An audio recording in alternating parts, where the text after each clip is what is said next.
దేవుడు ఎన్ని మేలులు చేసినా, ఎన్ని కష్టాల నుంచి విడిపించినా కూడా కనీసం కృతజ్ఞత లేనివారుగా ఉంటూ, దేవుని బాధ పెడుతూ, దేవుని నిందిస్తూ, దేవుని అపహాస్యం చేస్తూ చాలామంది ఉంటూ ఉంటారు. దేవుడు నాకు ఏం చేశాడు, నా బ్రతికెందుకు ఇలా అయిపోయింది, అసలు దేవుడే ఉంటే నా బ్రతికిలా అవుతున్నా, అసలు దేవుడు ఉన్నాడా అంటూ దేవుని శోధిస్తూ ఉంటారు, దేవుణ్ణి బాధిస్తూ ఉంటారు. జీవజలముల ఊటగా ఉన్న నా యొద్దకు రాకుండా, జీవాన్నిచ్చే నా యొద్దకు రాకుండా, జీవమై ఉన్న, జీవనాధారమై ఉన్న, జీవాధారమై ఉన్న నన్ను విడిచిపెట్టి మీ స్వబుద్ధిని ఆధారం చేసుకుని జీవము లేని వాటి యందు సంతోషించారు. జీవమే లేని వాటి యందు ఆనందిస్తూ, జీవమే లేని వాటి యందు వాటిని మీరు ఆరాధిస్తూ మీ స్వబుద్ధిని ఆధారం చేసుకున్నారు. నన్ను విడిచిపెట్టేశారు. చివరికి మీరు నన్ను నిందిస్తున్నారు అంటూ దేవుడు హెచ్చరిస్తున్నాడు. దేవుడు నిన్ను గద్దిస్తున్నాడు. నువ్వు విడిచిపెట్టేశావు. సరైన ఆధారము లేనటువంటి భక్తిని చేస్తూ, జీవాన్ని విడిచిపెట్టి, జీవాధారాన్ని విడిచిపెట్టి నువ్వు నీ స్వబుద్ధిని ఆధారం చేసుకున్నావు. వ్యర్థమైన వాటి యందు సంతోషిస్తూ, వ్యర్థమైన వాటిని, లోకంలో ఉన్న వాటిని నువ్వు ఆనందిస్తూ, వాటి యందు సంతోషిస్తూ నువ్వు బ్రతుకుతున్నావు. చివరికి దేవుడిని నిందిస్తున్నావు. దేవుడు అదే నిన్ను గద్దిస్తున్నాడు. నువ్వు లోకంలో బ్రతికినా, వ్యర్థమైన వాటి యందు బ్రతికినా, ఎన్నిసార్లు నువ్వు వ్యభిచారం చేసి బ్రతికినా, బహుమంది విటకాండ్రతో నువ్వు వ్యభిచారము చేసినను నా యొద్దకు తిరిగిరా అని దేవుడు మాట్లాడుతున్నాడు. ఇంకా నీ మనసు నువ్వు మార్చుకోక, ఇంకా నీ బుద్ధిని నువ్వు మార్చుకోక, నీ తలంపులు నువ్వు విడిచిపెట్టక, ఈ వ్యర్థమైన వాటి అందే నువ్వు సంతోషిస్తూ ఉంటే కనుక దేవుడు అంటున్నాడు, ఎన్నిసార్లు గద్దించినను లోబడినవాడు మరీ తిరుగు లేకుండా హఠాత్తుగా నశించిపోతాడు అని దేవుడు మాట్లాడుతున్నాడు. ప్రియ సహోదరి సహోదరులారా, దేవుని మాట నిన్ను గద్దిస్తుంది అంటే నిన్ను సరిచేయడానికే. దేవుడు నిన్ను శ్రమల గుండా నడిపిస్తున్నాడంటే నిన్ను సరిచేయడానికే. ఒక్కసారి దేవుని మాటను శ్రద్ధగా వినడానికి ప్రయత్నించు. ఒక్కసారి దేవుని మాటలో ఏముంది అని నువ్వు ఒక్కసారి గమనిస్తే నీ స్థితి మారుతుంది, నీ గతి మారుతుంది, నీ జీవితం మారుతుంది. నీవు ఆశీర్వదించబడతావు, నువ్వు దీవించబడతావు. నీ తోడుగా దేవుడు ఉంటానని నీవు భయపడద్దు అని దేవుడు నీతో మాట్లాడుతున్నాడు. కాబట్టి దేవుడు గద్దిస్తున్న గద్దింపును విని, ఆయన హెచ్చరిస్తున్న హెచ్చరికలను విని ఆయన వైపునకు తిరుగుదాం, ఆయనతో నడుద్దాం, ఆయన కొరకు బ్రతుకుదాం. దేవుడు మనల్ని బలపరచును గాక. ఆమేన్. చాలామంది మనుషులకు కనబడవాలని వారి ఎదుట నీతి కార్యాలను చేసేవారుగా ఉంటారు. వారి ఎదుట ప్రార్థన చేసేవారుగా, గట్టిగా ప్రార్థనా పరులాగా కనిపించాలనుకుంటూ, భక్తి పరులాగా కనిపించాలనుకుంటూ, వాక్యము తెలిసిన వారిలాగా కనిపించాలనుకుంటూ, మంచి వారిలాగా తమను తాము చూపించుకుంటూ ఉంటారు. కానీ దేవుడు మాట్లాడుతున్నాడు, నువ్వు నీతిమంతుడు అయితే నీ నీతి కార్యము దేవుని ఎదుట మాత్రమే చూపించు, మనుషుల ముందర నువ్వు చూపించద్దు. నీ నీతి కార్యములు మనుషుల ఎదుట చూపించకుండా జాగ్రత్త పడు అని దేవుడు మాట్లాడుతున్నాడు. అలాగే నువ్వు కుడి చేతితో సాయం చేస్తే కనుక నీ ఎడం చేతికి తెలియకూడదని దేవుడు మాట్లాడుతున్నాడు. ఒకవేళ నువ్వు మనుషులకు కనబడవాలని నువ్వు చేస్తున్నావా, మనుషులు నిన్ను పొగడాలని నువ్వు కోరుకుంటున్నావా, అది నీకు దక్కింది. నువ్వు అదే కోరుకుంటున్నావు కాబట్టి నీకు అదే దక్కుతుంది. దేవుని ఎదుట నువ్వు పొందుకోవాల్సిన ప్రతిఫలం నీకు దొరకదు అని దేవుడు మాట్లాడుతున్నారు. కాబట్టి మనలో ఎవరైనా కూడా ఇలా ఉన్నట్లయితే, ఇలాంటి ఆలోచన ఒకవేళ ఉంటే కనుక జాగ్రత్త పడి కేవలం దేవునికి కనబడు నిమిత్తము దేవుని ఎదుట నీతిమంతులుగా బ్రతకాలనే ఆలోచనతో మనం బ్రతుకుదాం. దేవుడు ఆ విధంగా మనల్ని బలపరిచి నడిపించునుగాక. ఆమేన్. పులిసిన పిండి కొంచెమైనను ముద్దంతయు పులియజేయును. ఈ మాట ఎప్పుడైనా విన్నారా? చాలామంది భక్తి విషయంలో చాలా నిష్టగా ఉంటారు. ప్రార్థన యందు, వాక్యం నందు, సమాజంలో ఒక మంచి పేరును కలిగి చాలా నీతిమంతులుగా వారు బ్రతుకుతారు. కానీ ఏదో ఒక్క విషయంలో, ఒక బలహీనతలో, ఒక శరీరాశలో, ఒక నేత్రాశలో వారు బలహీనమైపోతూ ఉంటారు. దీన్ని బట్టి దేవుడు మాట్లాడుతుంది ఏంటంటే, నువ్వెంత భక్తి చేసినా కూడా నీలో ఉన్న ఆ ఒక్క ఆలోచన వలన, ఆ ఒక్క పొరపాటు వలన నీకు రావాల్సిన దీవెన నీకు రావడం లేదు, నువ్వు పొందుకోవాల్సిన ఆశీర్వాదం నువ్వు పొందుకోలేకపోతున్నావు అని దేవుడు మాట్లాడుతున్నాడు. చాలామంది అనుకుంటారు, ఒక్కసారే కదా, ఒక్కసారే చూస్తున్నాను కదా, ఒక్కసారే చేస్తున్నాను కదా అనుకుంటూ వారు పాపాన్ని చూస్తూ, పాపాన్ని చేస్తూ, పాపం యందు అతిశయిస్తారు. శరీర ఆశల యందు, నేత్రాశల యందు వారు సంతోషిస్తారు. కానీ దేవుని వాక్యం అంతా మాట్లాడుతుంది ఏంటంటే, ఆ ఒక్కసారి చాలు, ఆ ఒక్క పాపం చాలు, నీ యొక్క ఆ ఒక్క ఆలోచన చాలు నీ జీవితాన్నే నాశనం చేయడానికి.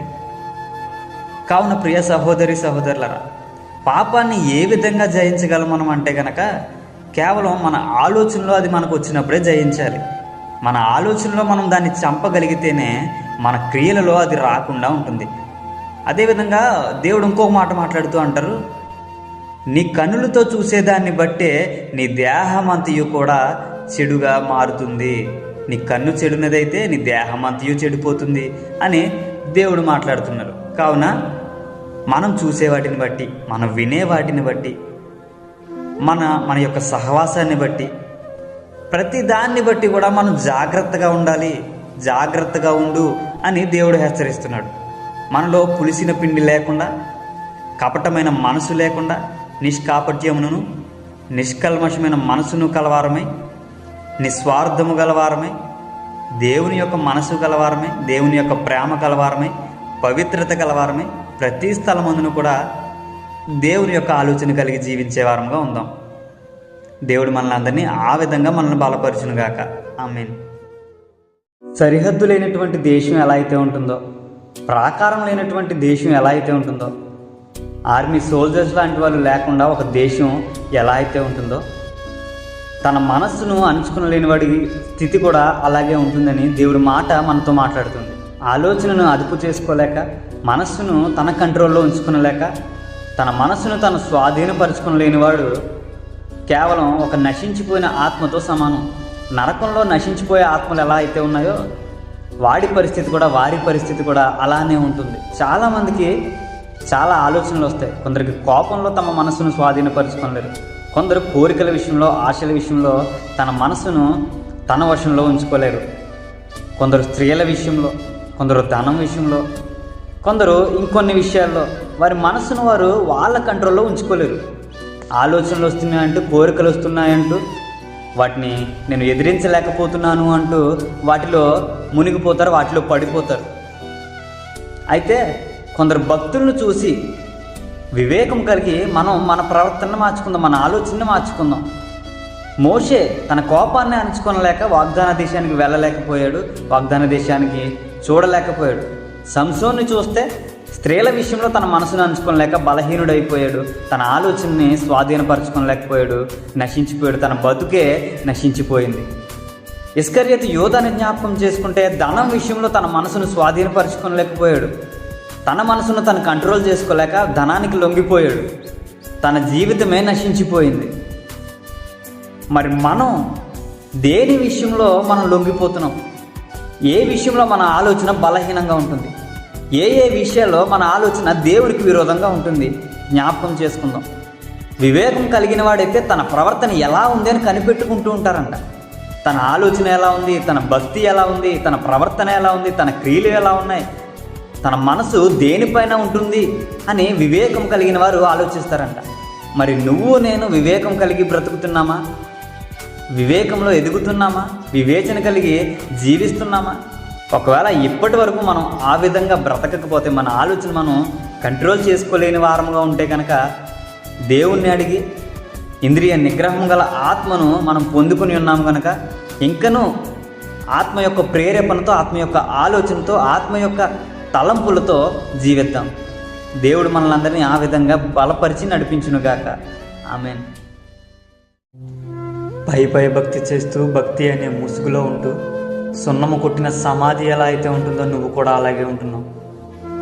మొదట దేవుని కోసమే ప్రారంభించావు, దేవునిలో బలపడాలని అనుకున్నావు, దేవునిలో ఉండాలనుకున్నావు. కానీ మనుషులను చూసి, మనుషుల మాటలు వింటూ ఎవరో ఏదో చేస్తున్నారంటూ వారి వల్లే ఉండాలనుకుంటున్నావు.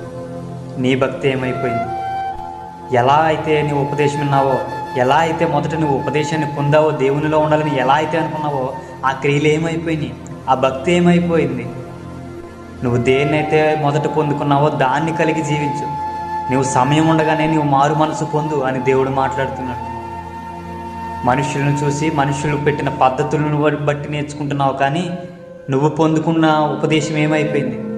నేను చెప్పిన ఉపదేశం ఎలా విడిచిపెట్టేశావు అని దేవుడు ప్రశ్నిస్తున్నాడు.